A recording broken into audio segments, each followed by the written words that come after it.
Welcome home. Alright, so I just wanted to give you all a heads up about an announcement from the New Vegas Multiplayer development team. News that I'm sure a number of people saw coming, but is still quite unfortunate. I'm going to read the full post from their Discord, and then I'll discuss my thoughts afterward. Hey everyone, I've been having a think about the direction the New Vegas Multiplayer community is heading, and what's next for this year. I don't know if most of you have realized, but we sort of branched the New Vegas Multiplayer community away from development over the past 2 years for some specific reasons. The main reason for the branching is that the development has been completely halted, with exception of third-party help, since the development team are committed to real-world responsibilities. We've always tried to foster the free roam server and the factions as its own thing, as we always wanted this mod to be split and open for private servers at some point. It's probably why you haven't seen updates, but seen ex-team members in the community moderating from time to time.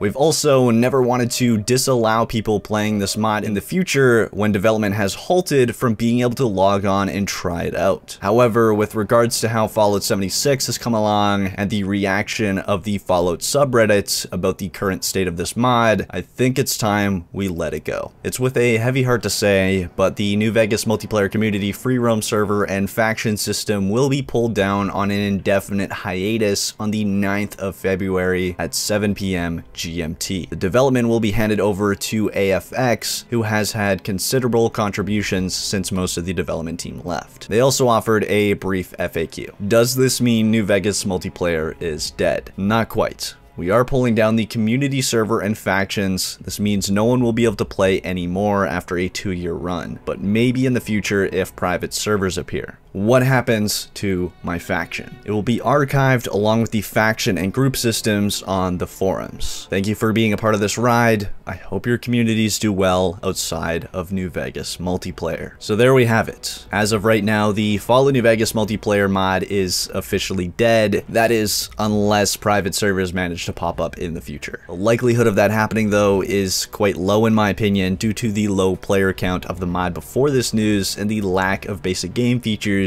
even being included in the mod itself. New Vegas Multiplayer was a very basic form of multiplayer and did not offer the true New Vegas experience. It also had a load of issues. I'm talking like crashing every 5 minutes. Don't get me wrong, this mod and its developers did some amazing work, and the fact that it was even semi-functional is very impressive in my opinion. Me and my friend John had a blast for the few hours we played it, and it made for an amazing and very successful video here on my channel. I really suggest you all check it out. I will forever love those few hours. However, it did have minimal functionality and offered little to do in the New Vegas game world. It was almost like Fallout 76 before Fallout 76 came out. Unfortunately, it also became a toxic community. Not everyone in the community was toxic, but a good number of people. Something I would have loved to see was further development on making the base game playable and just co-op with a few people. Something very much like Skyrim Together is doing. Whether that is even possible in the New Vegas engine is the real question, as I don't really know the programming magic that goes behind things like this, but as it stood, New Vegas Multiplayer was essentially Fallout 76 in New Vegas, just with even less content, in my opinion. Even with that said though, it is sad to see it go. The fact that people likely won't have another chance to try it, that is unfortunate. I just wanted to give you all a heads up about this announcement. That way, if you want to try it before it goes offline, you have until February 9th to do so. But that's it for this video. If you enjoyed, please smack that like button down below, subscribe to join the good fight if you haven't already, and ring the bell icon to stay updated on all of my future videos. It'd be super greatly appreciated as always. And until next time, this is Epoxy signing off.